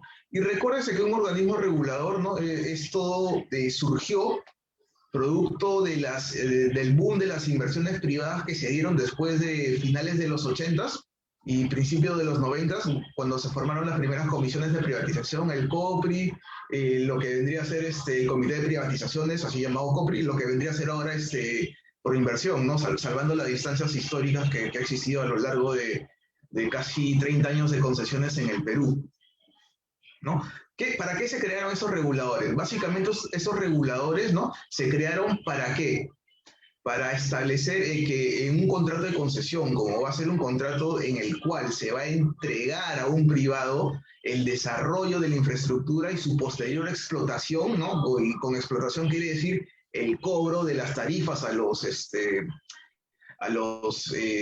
usuarios, ¿no? Por decirlo así. Entonces, este organismo regulador tendría a regular ese ámbito económico tarifario, ¿no? Y en un cierto punto y en una cierta parte fueron ganando espacio, en el cual incluso por ejemplo, Citran, ¿no? Es un organismo que regula también lo que es el desarrollo de infraestructura. Fueron mucho más allá del ámbito económico y del plano de regular o cautelar el rol usuario concesionario, ¿no? En ese sentido, ese era el objetivo primigenio de un regulador, el establecer, ¿no? O regular o cautelar la relación entre usuario y el prestador del servicio o el concesionario, ¿no? Ahora, ¿cuáles son estos órganos reguladores, no? Como bien saben, es en materia de inversión privada en telefonía, viene a ser OCIPTEL, en materia de transporte, en inversión de infraestructura de transporte, mejor dicho, viene a ser OCITRAN, en energía y minería viene a ser OCINERMIN, y para el ámbito de saneamiento, los servicios de saneamiento y abastecimiento de agua potable, viene a ser SUNAS. ¿Y qué es lo que guarda en relación estos organismos reguladores? Recuérdase que por la ley orgánica del Poder Ejecutivo, la LOPE, ¿no? Estos tienen una especial categoría. Son organismos que gozan de autonomía y son imparciales, es decir, no están ni del lado del usuario, del concedente, ni del concesionario. Son entes autónomos, imparciales y que tienen que mantener un rol de neutralidad. Ahora, la problemática que surgió, ¿no? Sobre los pronunciamientos de los reguladores y su participación en procesos arbitrales surgió cuando los concesionarios, ¿no? En un determinado momento, en un determinado tiempo, empezaron a discutir penalidades en materia arbitral, es decir, sustrajeron de lo que era de un ámbito, un pronunciamiento administrativo, como era la imposición de penalidades al momento de ejecutar un determinado contrato de concesión, empezaron a derivarlos ya no al fuero administrativo, donde generalmente era donde discurrían estas controversias, ¿no? Un administrativo en primer momento y un contencioso administrativo en segundo momento, sino posteriormente se obviaron por la parte arbitral, ¿no? Y eso es lo que causó todo este conflicto. En mi opinión, ¿no? Y en esto sí es bastante mi opinión personal. Yo soy contrario a la participación de los reguladores, ¿no? En procesos arbitrales. Yo creo que al ser parte de un proceso arbitral rompe, vulnera al hacer ese rol neutral que debe mantener. ¿Por qué? Porque se les obliga a tomar parte por alguien, ¿no? Que es en este caso por el concedente, y en ese sentido ya no es tan imparcial como debía ser su rol inicial, ¿no? Porque su rol inicial es un organismo especial creado por la Ley Orgánica del Poder Ejecutivo para cautelar la ejecución de inversiones desde un punto de vista totalmente imparcial, pero no obstante, ¿no? Al establecerse en el Decreto Legislativo 13 se dio su participación, ¿no? Obligatoria, entonces rompe ese rol, rompe y vulnera esa neutralidad que debería tener, ¿no? Esa es mi respuesta en cuanto a la tercera pregunta. Y respecto a la cuarta pregunta, ¿no? Los árbitros señalan que los árbitros pueden aceptar como medio probatorio una pericia de parte ante la inasistencia al proceso de la otra parte, o los árbitros deberían de pedir una pericia de oficio para confirmar lo señalado, ¿no? Me parece, ¿no? Que cuando una parte presenta su demanda, pide la tutela jurisdiccional por parte del árbitro, ¿no? Y si la otra parte no ha emitido un pronunciamiento, no ha hecho una contradicción, válidamente el árbitro es una regla general, ¿no? Si tú no respondes una parte de lo que es una acción que te ejecutan, el juez, ¿no? Puede tomarla como validada. En este sentido, no soy tan de la idea, ¿no? De que la otra parte no dice yo debo automáticamente creerle, ¿no? La pericia efectuada por parte de una parte que se quedó sola en un proceso arbitral, por decirlo en cierta forma, ¿no? Sino que también el árbitro, ¿no? Dependerá bastante qué tipo de pericia es, quién la ha emitido, qué institución, cómo ha sido la selección de ese perito, y lo más sano, lo más saludable, en armonía, ¿no? Para el proceso arbitral, ¿no? Más aún considerando que no existe una parte que haya pues una oposición o una injerencia, o haya tenido una injerencia en el momento de articular una oposición respecto de esta pericia presentada, yo sería la idea de que se tendría que confirmar a través de una pericia oficio. Eso sería lo más saludable en materia procesal y dentro del rol de imparcialidad que debería tener el árbitro, ¿no? Eso serían mis respuestas a las preguntas formuladas. Gracias, doctor. Importante lo que usted hace referencia al contexto jurídico, pero también en relación a lo que se vincula pues a un contexto político. Vivimos ahora en un escenario político y bueno, estos eventos no pueden ser ajenos a ello. Y usted hacía referencia pues a la creación de los organismos reguladores y el contexto, y si ahora se quiere reformar o cambiar, entonces saber pues qué se cambia o qué se reforma o si amerita cambiarlo todo. Interesante resaltar eso. Pero sobre lo último, usted señala que efectivamente estaríamos, en el caso de la cuarta pregunta, ante una presunción, ¿sí?, de verosimilitud, pero que admite prueba en contrario. Y la prueba en contrario es la pericia en oficio. Y esa pericia en oficio, pues, da lugar a un debate. Y ese debate pericial es el que podría mostrar, ¿sí?, en su real dimensión los hechos que son expresados por un experto, el perito de parte, pero ahora por alguien que tendría ya las condiciones de ser de proponer una pericia de oficio. Entonces, interesante lo que usted señala. ¿Qué comentario le merece? Si hay una presunción que admite por el contrario, entonces esa probance contrario sería la pericia de oficio. ¿Es así? Sí, totalmente de acuerdo, ¿no?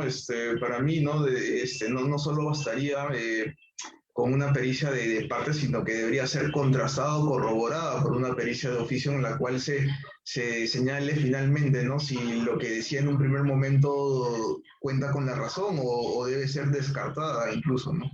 No me bastaría únicamente con una pericia por parte de la parte, más aún si está en solitario, no hay quien haya podido ejercer una contraposición al respecto. Correcto, doctor. Y dado que aporta un conocimiento especializado, y este solo puede ser rebatido por otro par, ¿cierto? Un especialista que pues diga lo que tenga que decir. Gracias, doctor. Muy agradecidos, muy reconocidos. Vamos ahora a dar paso pues a la última exposición a cargo del doctor Jorge Ruiz. Adelante, doctor. Bienvenido una vez más. Muchas gracias. Buenas noches a todos los amigos y a los expositores, colegas, amigos, quienes nos acompañan el día de hoy. Aprovecho nuevamente en agradecer la invitación y bueno, es complicado y creo que va a ser difícil comentar sobre lo que ya ha sido expuesto por mis colegas, pero voy a ser puntual en las preguntas y empiezo por la primera respecto a que si se puede o no dentro de estas comunicaciones cruzadas en el marco de la ley 3022.5 pactar un convenio arbitral. La respuesta efectivamente es no. La ley de contrataciones del Estado efectivamente establece una formalidad para pactar, como ya lo han comentado, y sobre esto efectivamente lo que yo advierto es que por esta falta de regulación que hay en la ley de contrataciones del Estado, se habla que el arbitraje es obligatorio, cuando el arbitraje en esencia es la voluntad de las partes, pero por falta de apertura en la negociación de un convenio arbitral por parte del Estado y por parte de un contratista, efectivamente caemos en esta suerte de etiquetas que dicen que el arbitraje en contratación pública es obligatorio. Sobre eso yo tengo más que dudas, nuevas teorías que ya están surgiendo en el ámbito especializado en la contratación pública, como lo es el hecho de que las partes que se someten a un arbitraje en el marco de contratación pública son arbitrajes en la cual hay voluntad, y la voluntad del Estado en someter sus controversias la realiza a través de la ley. Y alguien se preguntará, ¿y en qué momento el contratista manifiesta su voluntad de irse a un arbitraje? Y la respuesta es, manifiesta la voluntad y la materializa cuando presenta su oferta en una licitación pública, en un concurso público o bajo cualquier modalidad. Acepta las reglas de juego, porque inclusive firma una declaración jurada presentada y anexada en su oferta donde dice se somete a las reglas de juego. Y efectivamente, cuando declara eso, un potencial proveedor, un potencial postor y un potencial contratista efectivamente está aceptando las reglas de la ley 3022.5 y su reglamento. En ese contexto, efectivamente, los convenios arbitrales se establecen y hay una proforma de contrato en las bases integradas, que como bien lo han señalado pueden ser observadas, pero ¿observadas por quién? Por postores, que no saben si van a ganar la buena pro, ¿no?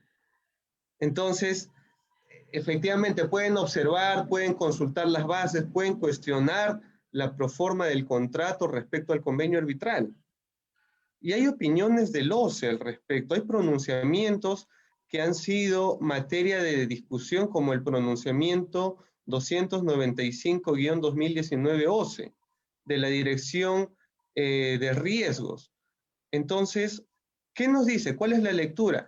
Efectivamente nos dice algo cierto, que el convenio arbitral no puede ser modificado por un potencial proveedor o postor, sino que esto ya se va a tener que ver en la etapa de perfeccionamiento del contrato. Y ahí viene el problema. ¿Qué nos dice el perfeccionamiento del contrato? Se consintió la buena pro. El plazo es de 8 días para presentar los documentos y luego tienes 2 días para firmar el contrato. ¿En qué parte nos dice ponte a negociar el convenio arbitral? Hay un vacío. Y efectivamente uno puede decir, sí, yo soy el adjudicatario, el que ganó la buena pro. Quiero que este sea un arbitraje institucional ante tal centro de arbitraje, quiero que sea un tribunal integrado de 3 árbitros, etcétera, etcétera. Pero la entidad les va a decir, pero tú aceptaste las reglas de juego, y las reglas de juego se pactaron en las bases, y las bases nos establece de un convenio arbitral genérico. Si uno se pone a revisar el SEACE, las convocatorias que realizan cualquier entidad, los convenios son de proformas que aprueba el OCE, y son convenios arbitrales generales. Y bajo la nueva ley de contrataciones del Estado, bajo las últimas modificaciones del reglamento, nos dicen que efectivamente estos arbitrajes van a terminar siendo arbitrajes institucionales, lo cual es positivo, pero el arbitraje ad hoc ya desapareció. La formalidad tendría que ser que en las bases de ese concurso, de esa licitación pública, se tendría que poner expresamente que quieren las partes un arbitraje ad hoc. Porque si no se expresa taxativamente que quieren un arbitraje ad hoc, por defecto va a ser arbitraje institucional, ¿no? ¿De qué nos sirve que el día de hoy el reglamento de la ley de contrataciones diga arbitraje ad hoc para controversias menores a 5 millones de soles, y las que superan los 5 millones de soles serán arbitraje institucional? Claro, pero si no cumples ese primer requerimiento de pactar en tu convenio arbitral que va a ser arbitraje ad hoc, va a terminar siendo un arbitraje institucional. Entonces, ¿cuál es el remedio para esto? Que dentro de esta etapa, dentro de esta línea del perfeccionamiento del contrato, el adjudicatario se habilite no solamente el hecho de presentar documentos y firmar el contrato, se habilite en este plazo más o menos de 12 días al adjudicatario, ¿no? Y a la entidad la posibilidad que negocien el convenio arbitral. Porque si nuestra semilla que va a originar el arbitraje está mal, vamos a lamentar cuando el contratista o la entidad decida activar esta cláusula de convenio arbitral, problemas que se han visto. Cuando ante cláusulas patológicas, ante cláusulas generales, cuando una de las partes dice, bueno, ¿a qué centro de arbitraje nos vamos a ir? Una parte quiere irse al centro de arbitraje de la Cámara de Comercio de Cusco. Bueno, la otra parte es de Lima. No, yo quiero irme aquí a una Cámara de Comercio de Lima, la más conocida. ¿Qué hacemos? ¿Nos ponemos a negociar en el camino? Efectivamente vamos a tener una dilación del arbitraje, que es lo que se quiere evitar, para que no pierda la eficiencia, la eficacia, que es lo que se promueve.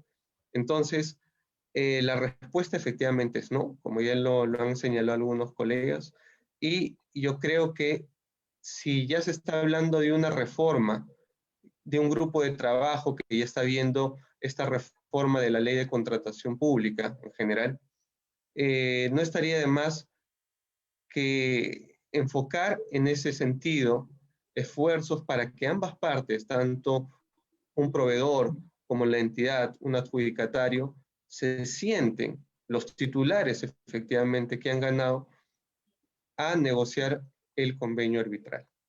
Ese es respondiendo la primera pregunta.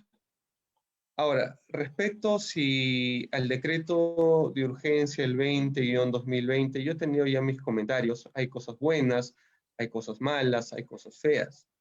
Dentro de las cosas feas que yo me voy a centrar para responder brevemente es que, como bien se ha señalado, es que se vulnera el principio constitucional de igualdad entre las partes.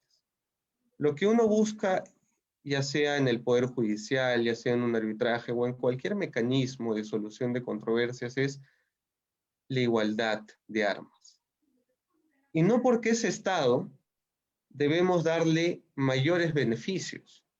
No porque ese Estado se debe tener la tendencia a laudar en favor del Estado. No porque ese Estado hay que darle mayores beneficios. Claro, porque el ciudadano común dice, el Estado siempre pierde arbitrajes y luego empieza a hablar mal del arbitraje y piensa y lo relaciona con temas de corrupción, lo cual no es cierto, ¿no?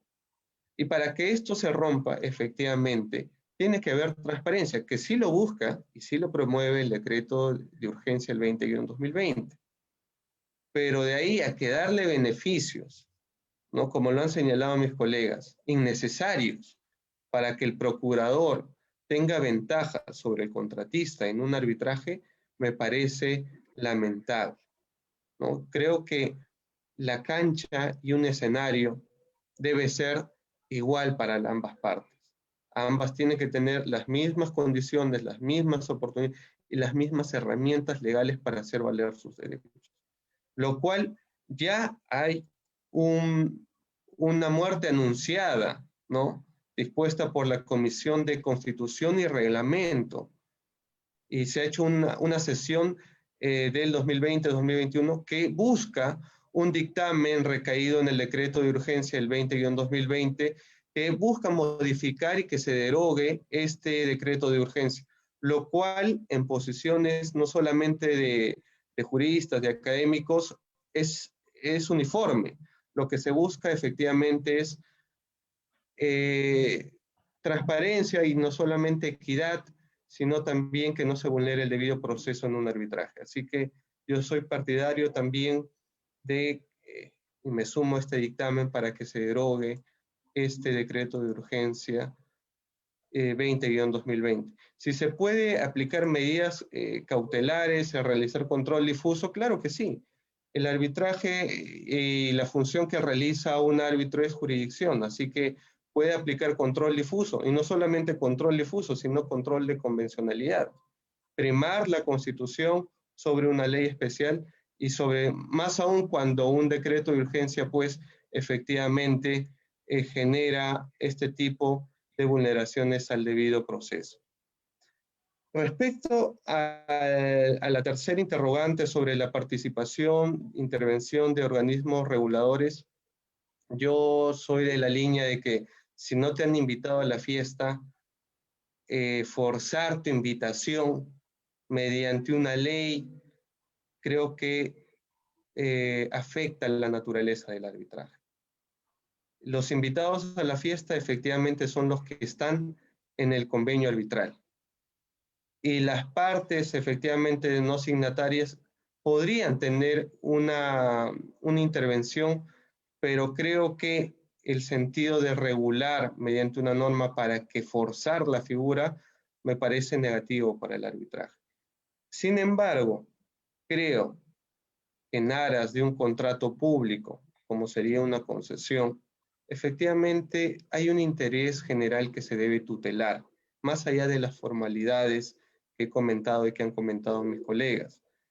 El tema es que en un contrato público hay un interés general, que no solamente va a ser interés de las partes, sino que afecta a una nación y sobre todo a un ámbito público. Y en ese marco, si el Estado puede tener mayor predictibilidad en su defensa y puede pedir opiniones o tener una intervención sobre organismos reguladores que pueden conocer a mayor detalle temas específicos, creo que podrían apoyar en la defensa, pero vamos al hecho de defenderse. Pero de ahí a que sea parte, creo que no soy partidario de esa posición. Ahora, más aún cuando en la fecha se están creando pues procuradurías especializadas. Y creo que los procuradores han desarrollado un nuevo estándar de defenderse de la mano con organismos, no solamente reguladores, sino también con los organismos de contratación, los que han participado directamente de ese contrato público, que me parece perfecto para defender los intereses generales. Entonces, creo que el espíritu de la norma debe ir más enfocada sobre cómo se debe plantear una defensa, pero ahí a forzar la invitación, incorporar a un organismo regulador, me parece un poco forzoso, el que vulnera pues un poco ya lo que conocemos sobre el arbitraje en su esencia misma.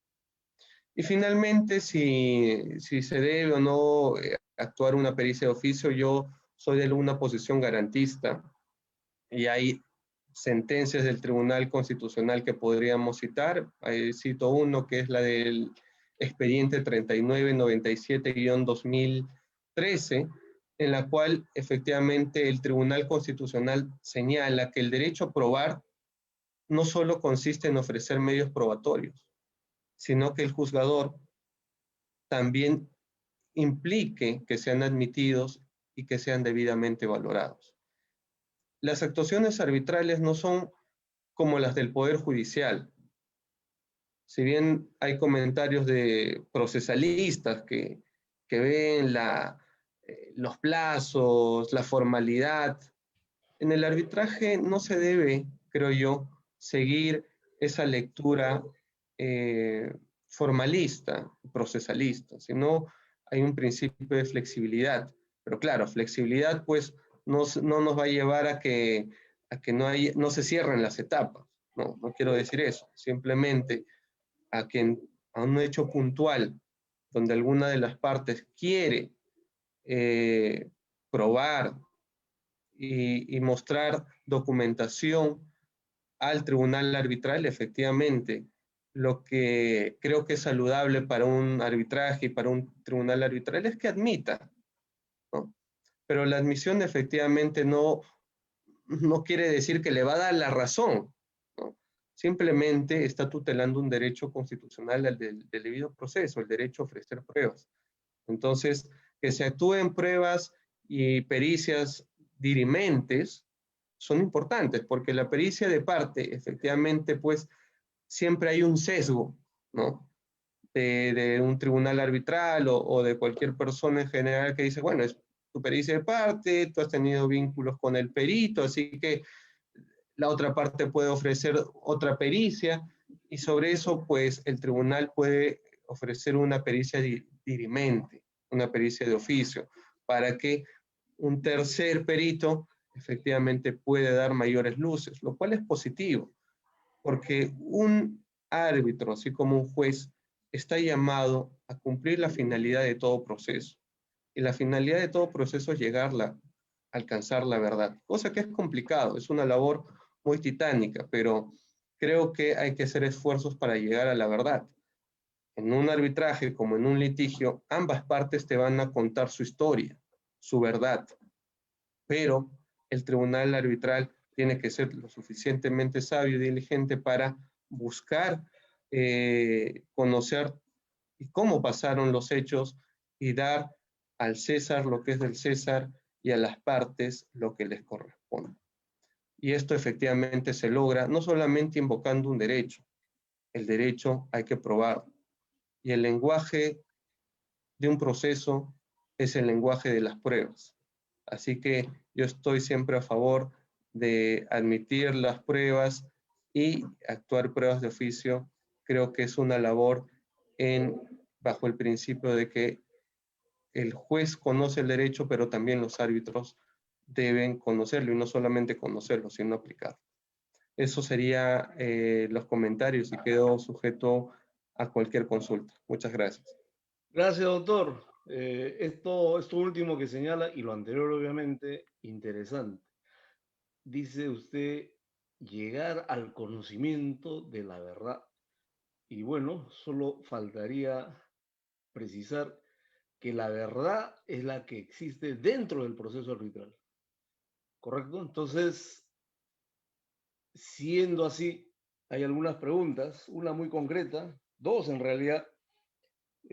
Los términos jurídicos que se utilizan por parte de los expositores en relación a qué sería lo proporcional, qué sería lo razonable, la razonabilidad, la proporcionalidad. Bueno, la razonabilidad tendrá que ver pues con una logicidad y la proporcionalidad será material. ¿Qué comentario le merece, doctor?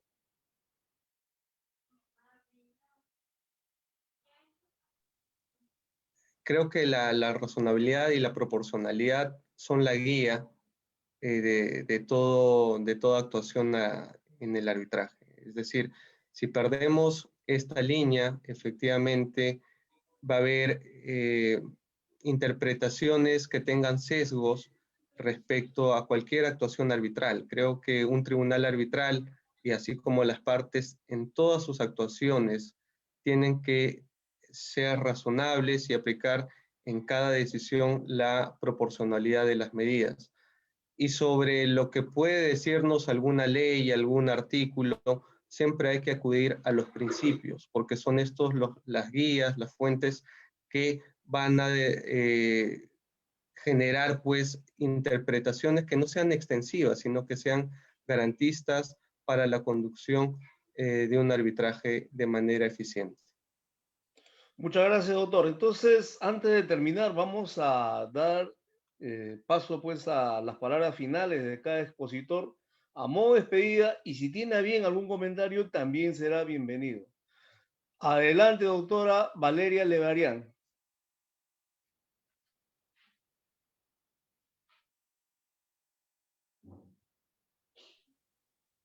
El micrófono de la doctora. Sí. Su micro, por favor.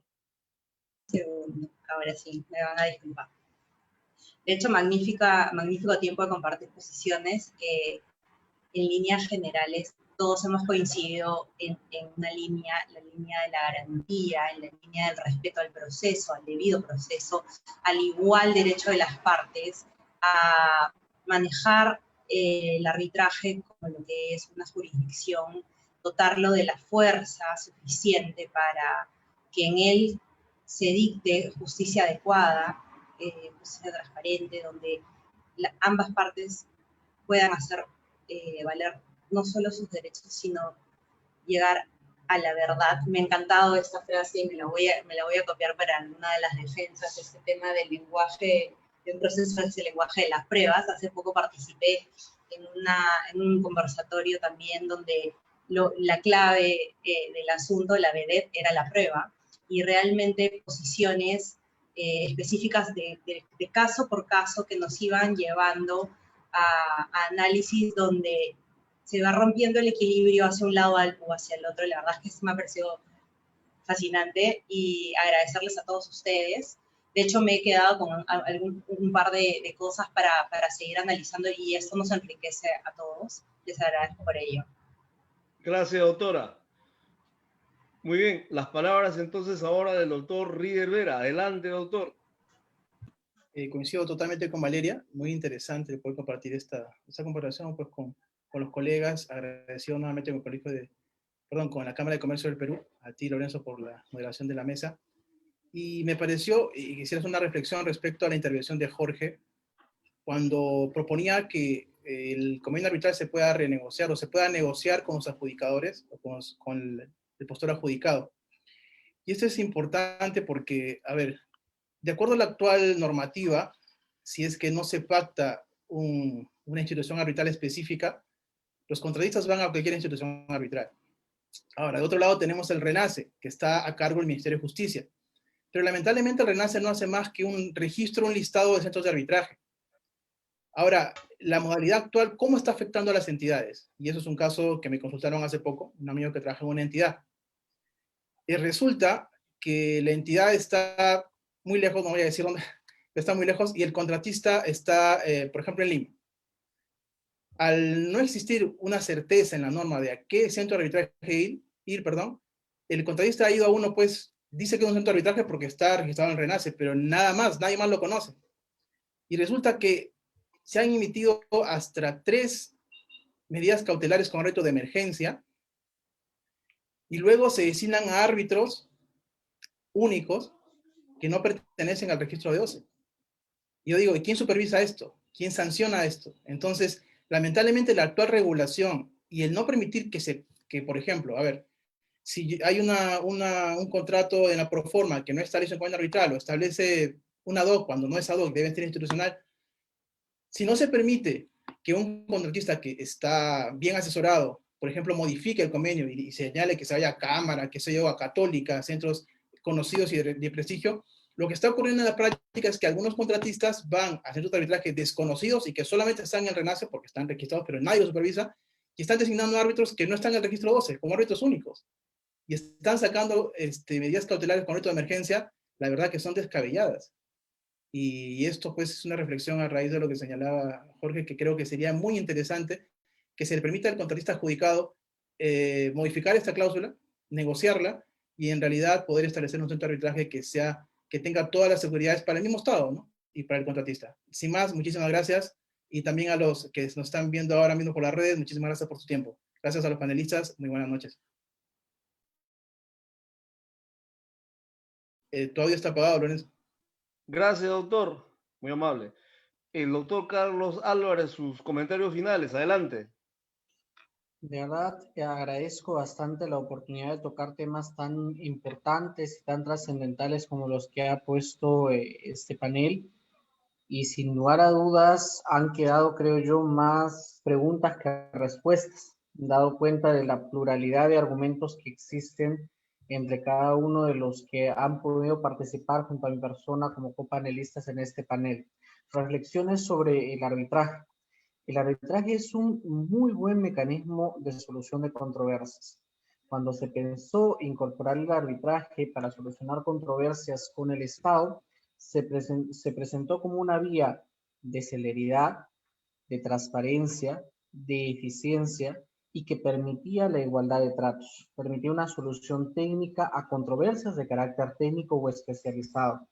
Creo que esa es la arista y el cariz que debe de enrumbar y que debe de encaminar el contenido de las actuaciones de quienes nos dedicamos o quienes piensan dedicarse a esta rama del derecho y bregar porque cada vez se vaya consolidando mucho más.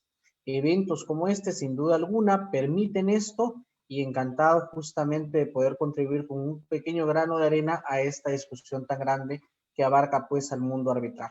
Muchísimas gracias. A usted las gracias, doctor. Ahora, pues, las palabras del doctor César Santillán. Adelante, doctor, sus palabras finales, comentarios.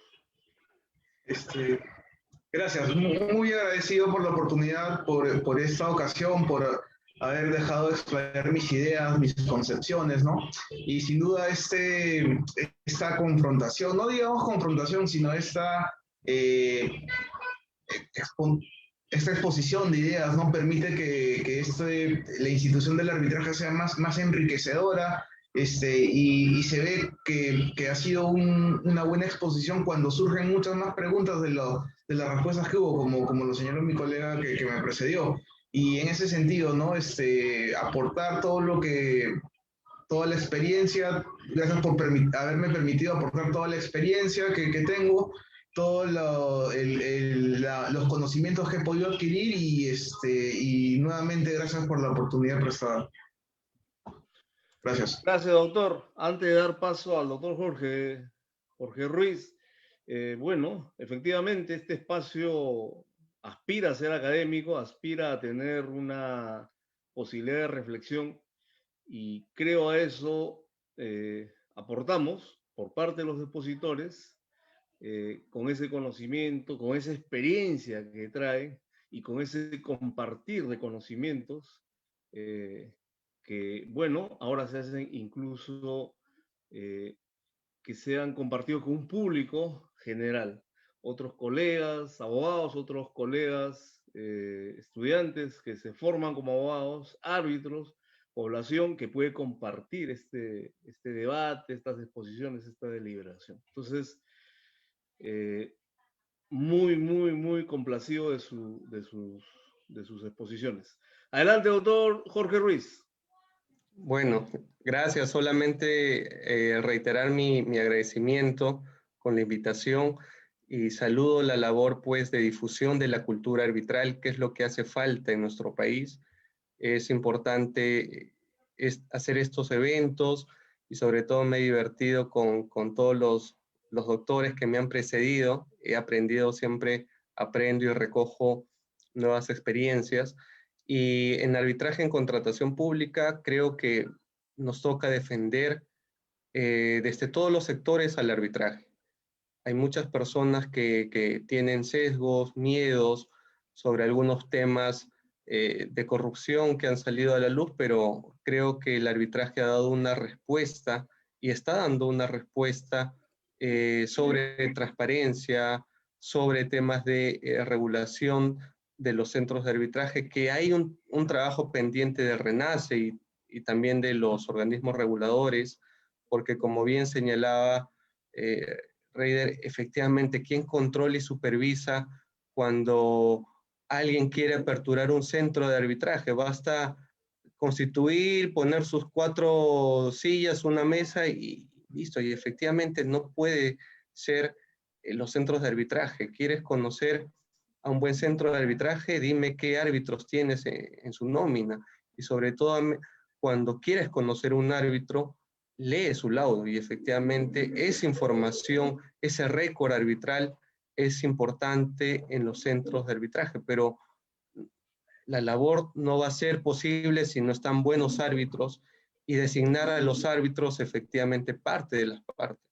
Si un contratista se va a contaminar el arbitraje, designa un mal árbitro o la entidad también a su amiguito, efectivamente, esto no lo puede decir, lo dice la ley, los principios, pero si nuestra práctica, la mala praxis, se conduce en esa línea, efectivamente, la que va a pagar la factura va a ser el arbitraje. Y hay varias personas que quieren, no les falta pues a los congresistas, y a mí me da miedo qué nos espera con este nuevo ilustre Congreso, con medidas radicales van a decir, bueno, desaparecer el Poder Judicial porque es más fácil negociar con jueces en el Poder Judicial, por tal vez su influencia, su cargo político.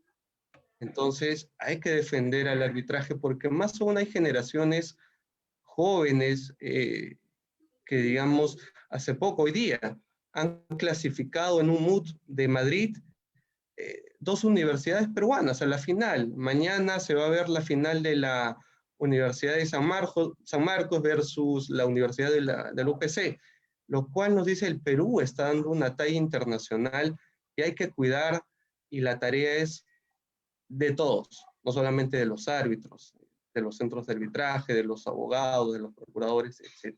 Así que esa es mi reflexión y muchas gracias. Continúen con la hora jurídica de los viernes, de los lonchecitos arbitrales y encantado de siempre de participar. Un abrazo y gracias por todo.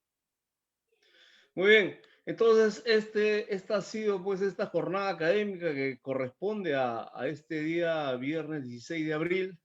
Muy complacido de compartir con todos ustedes y bueno, deseándoles un buen fin de semana, a seguirse cuidando. Muy buenas noches a todos. Buenas noches. Buenas noches, cuídense. Buenas noches, muchas gracias. Saludos cordiales a todos, cuídense. Muy bien, hasta luego, gracias.